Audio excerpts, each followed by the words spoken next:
తెలంగాణ రాష్ట్రంలో BRS party సంక్షోభంలో చిక్కుకున్నది, సునామీలో చిక్కుకున్నది. ఎవ్వరు కూడా కాపాడే పరిస్థితి లేదు.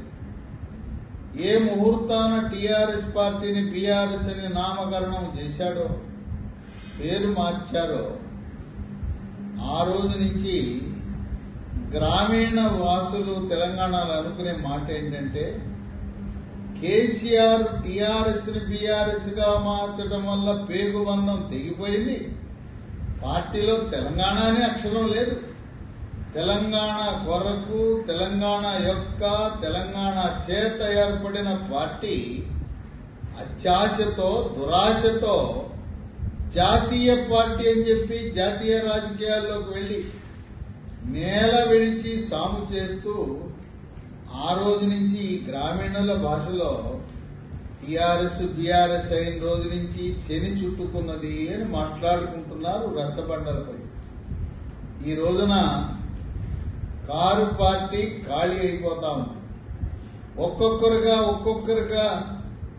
ఒకానొక దశలో టీఆర్ఎస్ అంటే తెలుగు రాష్ట్ర సమితి అన్నారు. తెలుగుదేశం పార్టీ నుంచి 15 మంది శాసనసభ్యులు టీఆర్ఎస్ లో చేరటం, తెలుగుదేశం శాసనసభ పార్టీని టీఆర్ఎస్ లో విలీనం కూడా చేయటం జరిగింది. ఆ తెలుగుదేశం పార్టీ నుంచి టీఆర్ఎస్ లోకి వచ్చిన వాళ్ళందరూ కూడా ఇప్పుడు పక్క చూపులు చూస్తున్నారు. కాంగ్రెస్ పార్టీకి వెళ్దామా, బీజేపీలోకి వెళ్దామా, ఈ కారు ఇక మళ్ళీ రీస్టార్ట్ కాదు, కారు షెడ్కి వెళ్ళిపోయింది, ఇక కారు మళ్ళీ రిపేర్ అవుతుందనే నమ్మకం లేదు. కనుక భవిష్యత్తు రాబోయే కాలంలో కాంగ్రెసా బీజేపీనా నువ్వా నేనా అనే 2 పార్టీల్లోనే భావిస్తున్నారు. కనుక టీడీపీలో రాజకీయం ప్రారంభించిన టీఆర్ఎస్ నాయకులందరూ కూడా రేవంత్ రెడ్డి గతంలో తెలుగుదేశం పార్టీలో వారితో ఉన్న సాన్నిహిత్యం వల్ల హోల్సేల్ గా తుమ్మల నాగేశ్వరరావు లాంటి వారు ఉండటం వల్ల అందరూ కూడా మళ్లీ కాంగ్రెస్ పార్టీ బాట పడుతున్నారు. ఇప్పుడు ప్రముఖ నాయకులు కడియం శ్రీహరి, ఆయన స్టేషన్ గన్పూర్ నియోజకవర్గంలో శాసనసభ్యుడిగా పోటీ చేసి గెలిచాడు. టీఆర్ఎస్ లో ఉప ముఖ్యమంత్రిగా పనిచేశాడు. కూతురికి ఎమ్మెల్సీ ప్రస్తుతం వరంగల్ లోక్సభ సీట్ ఇచ్చాడు. ఆమె డాక్టర్ కూతురు doctor Kadiyam Kavya. Warangal BRS seat ఇస్తే ఆ సీటు వృధా, కారు రేసులో వెళ్లదు, కారు టైర్ పంక్చర్ అయిపోతుంది, కారు గెలవదని కడియం శ్రీహరి కాంగ్రెస్ పార్టీలో చేరటానికి రంగం సిద్ధం చేసుకున్నాడు. ఆయన ఆలోచన, కడియం శ్రీహరి తన కుమార్తెని క్రియాశీల రాజకీయాల్లో ప్రవేశపెట్టాలని, వీలైతే స్టేషన్ గన్పూర్ లో తను రాజీనామా చేసి తన స్థానంలో డాక్టర్ కడియం కావ్యాన్ని నిలబెట్టి ఆమె శాసనసభలోకి ప్రవేశపెట్టాలనే ఆలోచన కూడా కడియం శ్రీహరికి ఉంది. కడియం శ్రీహరి తెలుగుదేశం పార్టీలో సీనియర్ నాయకుడిగా ఉన్నాడు. రేవంత్ రెడ్డితో సత్సంబంధాలున్నాయి. ఇక ఆయన బాటలో కేశవరావు సీనియర్ కాంగ్రెస్ నాయకుడిగా ఉండి ఆయన టీఆర్ఎస్ పార్టీలో చేరితే ఆయన కోసం ఒక ప్రత్యేకమైన పదవి సెక్రటరీ జనరల్ అని పదవి సృష్టించారు. ఆయనకి రాజ్యసభ సీట్ ఇచ్చారు, 2 సార్లు ఇచ్చారు. రాజ్యసభలో మరి టీఆర్ఎస్ పక్ష నాయకుడిగా కూడా ఆయన్ని నియమించడం జరిగింది. కేశవరావు కుమార్తె గద్వాల విజయలక్ష్మిని హైదరాబాద్ నగర మేయర్గా చేశారు. ఇప్పుడు ఆయన కేశవరావు, నేను కాంగ్రెస్ వాడిని, మా ఇల్లు కాంగ్రెస్, బీఆర్ఎస్ పార్టీ మా అద్దె కొంప, నేను మా సొంత ఇంటికి వెళ్ళిపోతున్నా, గర్వాపసి, అంటూ కేశవరావు నిష్క్రమిస్తున్నాడు కారు పార్టీ నుంచి, బీఆర్ఎస్ నుంచి. అవసరమైతే రాజ్యసభకు కూడా రాజీనామా చేసేస్తానంటున్నాడు. మరి కేశవరావుతో పాటు కుమార్తె గద్వాల విజయలక్ష్మి, ఆమె కూడా కారు పార్టీ బీఆర్ఎస్ పార్టీకి రాజీనామా చేసి కాంగ్రెస్కి వెళ్తుంది. ఆమెతో పాటు ఒక 30 మంది కార్పొరేటర్లు కూడా కారు పార్టీని వీడి కాంగ్రెస్ లో చేరుతారనే ఊహాగానాలు ఉన్నాయి. ఇప్పుడు మేయర్ పీఠాన్ని బీఆర్ఎస్ పార్టీ కోల్పోయి కాంగ్రెస్ హస్తగతం కాబోతా ఉంది. ఎంఐఎం పార్టీ వాళ్ళు చాలా తెలివైన వాళ్ళు. ఎవరు అధికారంలో అంటే అధికార పార్టీకి అండగా మిగులుతారు. ఎన్టీ రామారావు అంటే ఎన్టీ రామారావు ఆయనతో ఉంటారు. చంద్రబాబు నాయుడు ముఖ్యమంత్రి ఉంటే ఆయనకి భజన. అలాగే వైఎస్ రాజశేఖర రెడ్డి ఉంటే రాజశేఖర రెడ్డికి భజన. ఆ తర్వాత కేసీఆర్ భజన. ఇప్పుడు రేవంత్ రెడ్డి ముఖ్యమంత్రి అయిన తర్వాత ఎంఐఎం పార్టీ బీఆర్ఎస్ పార్టీతో సంబంధాలు తెగదింపుకుని ఇప్పుడు కాంగ్రెస్ పార్టీకి మద్దతు ఇస్తారు. కార్పొరేటర్లు కూడా ఎంఐఎం కార్పొరేటర్లు, ఎంఐఎం ఎమ్మెల్యేలు అందరూ కూడా రేవంత్ రెడ్డి జై, కాంగ్రెస్ జై అని కారు పార్టీకి టాటా బై బై అని చెప్పే పరిస్థితి ఉన్నది ఎంఐఎం. అంటే హైదరాబాద్ నగరంలో కూడా పట్టు కోల్పోబోతా ఉంది. కడియం శ్రీహరి అలాగే కేశవరావు లాంటి ప్రముఖులు, ముఖ్యులు ఆ పార్టీని వీడిన తర్వాత ఇంకేముంటుంది అక్కడ? ఇక వారి బాటలో ప్రస్తుతం ఉన్న ఊహాగానాల ప్రకారం 26 మంది టీఆర్ఎస్ ఎమ్మెల్యేలు, బీఆర్ఎస్ ఎమ్మెల్యేలు పార్టీని వీడి కాంగ్రెస్ లో చేరటానికి రంగం సిద్ధం చేసుకున్నారు. అయితే వాళ్ళు రేవంత్ రెడ్డి వ్యూహాత్మకంగా కేసీఆర్ అవలంబించిన విధానాన్ని అవలంబిస్తున్నాడు. నీవు నేర్పిన విద్యయే నిరజాక్ష, నీవు నేర్పిన విద్యనే మళ్లీ నీకు తిరిగి అప్పజెపుతాను అనే విధంగా ఎమ్మెల్యేలు వాళ్ల పదవులు కోల్పోకుండా బీఆర్ఎస్ శాసనసభ పక్షాన్ని కాంగ్రెస్ పార్టీ శాసనసభ పక్షంలో విలీనము చేసే ప్రక్రియకు నాంది పలకనున్నారు. ఏ విధంగా అయితే కేసీఆర్ టీడీపీ శాసనసభ పార్టీని అలాగే కాంగ్రెస్ శాసనసభ పక్ష పార్టీని టీఆర్ఎస్ లో విలీనం చేశాడో అదే పద్ధతిని వినియోగించి బీఆర్ఎస్ పార్టీకి శాసనసభలో ఉనికి లేకుండా చేసే దిశగా అడుగులు పడుతున్నాయి. ఎప్పుడా అనుకుంటున్నారు.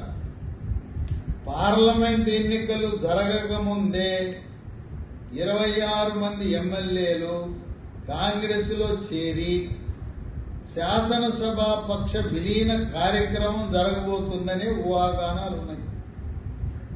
ఇక ఇప్పుడున్న పరిస్థితుల్లో సీట్లు పోటీ చేయడానికి ఎవరు ఇష్టపడటం లేదు. రంజిత్ రెడ్డి చేవెళ్ల ఎంపీ, ఆయన సీట్ ఇస్తానన్నా నాకు వద్దు బాబోయ్ అని పారిపోయి బీఆర్ఎస్ పార్టీని వీడి కాంగ్రెస్ పార్టీలో పోటీ చేయడానికి రంగం సిద్ధం చేసుకున్నాడు.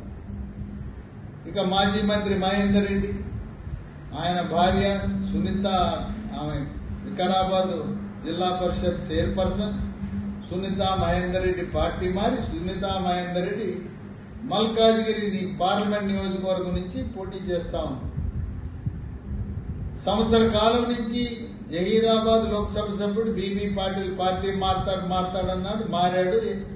బీజేపీ పార్టీ తరఫున పోటీ చేస్తున్నాడు. నగర మేయర్ గా పనిచేసిన బొంతు రామ్మోహన్ ఎప్పుడో పార్టీ మారిపోయాడు. మహబూబాబాద్ లో 2014లో లోక్సభకు గెలిచిన టీఆర్ఎస్ ప్రొఫెసర్ సీతారాం నాయక్, ఆయన పార్టీ మారి భారతీయ జనతా పార్టీ తరఫున మహబూబాబాద్ లో పోటీ చేస్తున్నాడు. పార్టీకి కష్టకాలంలో అండగా నిలిచిన దళిత ఎమ్మెల్యే చాలా ప్రముఖ దళిత నాయకుడు ఆరూరి రమేష్. ఆయన బీఆర్ఎస్ పార్టీని వీడి బీజేపీ పార్టీలో చేరి వరంగల్ ఎంపీ అభ్యర్థిగా పోటీ చేస్తున్నాడు. Warangal BRS sitting MP Pasunuri Dayakar car పార్టీని వీడి కాంగ్రెస్ లో చేరిపోయాడు. Nagar Kurnool MP Ramulu sitting MP BRS, ఆయన బీఆర్ఎస్ పార్టీని వీడి ఆయన కుమారుడు భరత్ ని నాగర్ కర్నూలులో భారతీయ జనతా పార్టీ తరఫున పోటీ పెట్టాడు. ఈ విధంగా ఎంత స్పీడ్గా అయితే కారు పార్టీకి దాంట్లోకి తెలుగుదేశం పార్టీ కాంగ్రెస్ పార్టీ నుంచి వచ్చి చేరారో రెట్టింపు వేగంతో కారు నుంచి డోర్లు తెచ్చుకుని బయటికి వెళ్ళిపోతున్నారు. కారు పార్టీ పూర్తిగా ఖాళీ అయిపోతుంది. చివరికి కేసీఆర్ కుటుంబ సభ్యులు మాత్రమే ఈ కారు పార్టీలో మిగిలే పరిస్థితి ఉంది. కొన్ని ఊహాగానాలు ఏమున్నాయంటే కేటీఆర్ కి హరీష్ రావుకి సత్సంబంధాలు లేని కారణం వల్ల ఏదో ఒక రోజు హరీష్ రావు ఆయన కూడా పార్టీని వీడి ఆయన భారతీయ జనతా పార్టీలో చేరతారనే ఊహాగానాలు పుకార్లు ప్రచారం జరుగుతూ ఉంది. కనుక ఈ కారు పార్టీ బీఆర్ఎస్ పార్టీ మళ్లీ పేరును మార్చి టీఆర్ఎస్ పార్టీ అని పెట్టినా దీనికి మళ్లీ జవసత్వాలు రావడం కష్టమే అని భావిస్తున్నారు.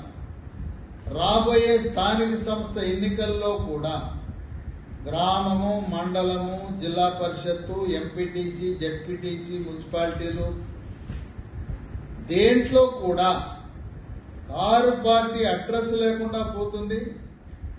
ఈ కారు పార్టీలో ఉండే నాయకులు, శ్రేణులు కొంతమంది కాంగ్రెస్కి వెళ్తే భవిష్యత్ అంతా బీజేపీకి ఉన్నదని కొంతమంది బీజేపీలో చేరుతున్నారు. రాబోయే లోక్సభ ఎన్నికల్లో 17 సీట్లకు గాను కవితను అరెస్టు చేయటం వల్ల భారతీయ జనతా పార్టీకి 16 లోక్సభ సీట్లు గెలిచిన ఆశ్చర్యం లేదు. ప్రస్తుత సర్వే ఫలితాలను బట్టి కనీసం 12 లోక్సభ సీట్లలో భారతీయ జనతా పార్టీ విజయం సాధించే పరిస్థితి ఉన్నది. బీఆర్ఎస్ పార్టీ 17 సీట్లలో ఒక్క సీటు కూడా లోక్సభకు గెలిచే అవకాశం లేదు. తెలంగాణ ప్రజలు ఓటర్లు ఎవరైతే నవంబర్ 30వ తారీఖున కేసీఆర్ ని గద్దె దింపాలని ఆ రోజు కాంగ్రెస్ పార్టీ ఓట్లేశారో వాళ్ళు కూడా కాంగ్రెస్ పార్టీ ఢిల్లీలో జాతీయ ఎన్నికల్లో గెలవదు, కేంద్ర ప్రభుత్వాన్ని ఏర్పాటు చేసే సమర్థత, సత్తా కాంగ్రెస్ పార్టీకి లేదు. దేశం కోసం, ధర్మం కోసం పనిచేసే వ్యక్తి మోదీ.